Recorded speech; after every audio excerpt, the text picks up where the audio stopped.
శివసానారెడ్డి గారు, ఈరోజు దేశంలో ఎంతోమంది విద్యార్థుల భవిష్యత్తుకు సంబంధించిన అంశం ఇది. మనందరం చూసినాం.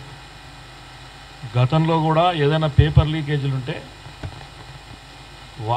తెలంగాణ ప్రభుత్వంలో జరిగిన పేపర్ లీకేజీలకు మేము పోరాటం చేస్తుంటే బీజేపీ వాళ్ళు కూడా వెంటనే వచ్చి మాతో పాటు మేము కూడా వెంటనే వీటిని రద్దు చేయాలని పోరాటం చేశారు ఆ రోజు. మరి ఈరోజు బీజేపీ హయాంలో మీ దాంట్లో ఈరోజు ఇంత అవకతవకలు జరిగినాయి, కళ్ళ ముందర కనపడుతున్నాయి. ఎందుకు ఎవరు బీజేపీ నాయకులు మాట్లాడతలేరు?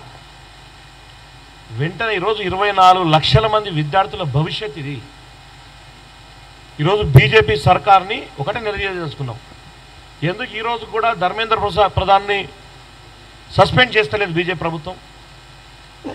ఇదే విధంగానే నెట్ కూడా ఇదే అవకతవకలు జరిగి ఇదే విధంగా లీకేజీలు జరిగితే వెంటనే దాన్ని క్యాన్సిల్ చేశారు. నీట్ విషయంలో ఎందుకుగా జరుగుతలేదు? దీని వెనకాల ఎవరున్నారు? 13 మందిని అరెస్ట్ చేసి పైన చేతులు దులుపుకునే ప్రక్రియలో ఈరోజు బీజేపీ ప్రభుత్వం ఉన్నది. దాని వెనకాల ఉన్న ప్రతి ఒక్కరూ బయటికి రావాల్సిందే. ఈరోజు బీజేపీ నాయకులకు ఒక భయం స్టార్ట్ అయింది. ఈరోజు ఇదే ప్రక్రియలో ఎవరెవరు 20 లక్షలు ఎవరు తీసుకొని పేపర్ లీకేజ్ చేసినారు, 10 లక్షలు ఎవరు తీసుకొని పేపర్ లీకేజ్ చేసినారు, 30 లక్షలు తీసుకొని ఎవరు లీకేజ్ చేసినారు, మంత్రుల కొడుకులకు పోయినాయా, ఎంపీల కొడుకులకు పోయినాయా, ఎంపీల బంధువులకు పోయినాయా, ఎవరికి పోయినాయో ఒకసారి ఆలోచన చేయాలా? ప్రజలందరూ చూస్తున్నారు. వాళ్ళన్నింటినీ బయటికి వస్తే బీజేపీ ప్రభుత్వం పడిపోతుంది అనే భయంతోనే ఈరోజు నీటిని రద్దు చేస్తలేరు. ఖచ్చితంగా వీటి వెనక ఉన్న వాళ్ళు ఎవరైనా బయటికి తీయాలి. నిష్పక్షపాతంగా 24 లక్షల మంది విద్యార్థుల భవిష్యత్తు కాబట్టి వెంటనే నీటిని రద్దు చేయాల్సిందిగా యూత్ కాంగ్రెస్ పక్షాన్ని డిమాండ్ చేస్తూ ఉన్నాం. దాంతోపాటు తెలంగాణలో 8 మంది ఎంపీలు గెలిచారు. 8 మంది ఎంపీలకు ఈరోజు దీన్ని తీసుకోవాలి.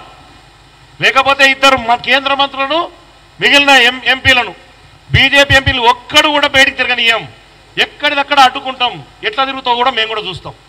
మీరు నిజంగా నిజాయితీ పరులైతే నీటును రద్దు చేయించి మోడీ దగ్గరికి పోండి, నీటును రద్దు చేయించి సిగ్గుంటే తెలంగాణలో అడుగుపెట్టండి. సిగ్గు శరముంటే ఫస్ట్ విద్యార్థుల పక్షాల పోరాటం చేసే నాయకులను మీరు చెప్పుకుంటున్నారు కదా, నీతి నిజాయితీ జై శ్రీరామ్ అంటారు కదా, ఆ శ్రీరాముని సాక్షిగా ఈరోజు ఈ విద్యార్థుల పక్షాన పోరాటం చేసి అప్పుడే మీరు తెలంగాణలో అడుగుపెట్టాలి. లేకపోతే ఇదే ఎయిర్పోర్ట్ నుంచే మళ్ళీ వెనక్కి తరిమి కొట్టడానికి యువజన కాంగ్రెస్ సిద్ధంగా ఉందని మీ అందరికీ తెలియజేస్తాం.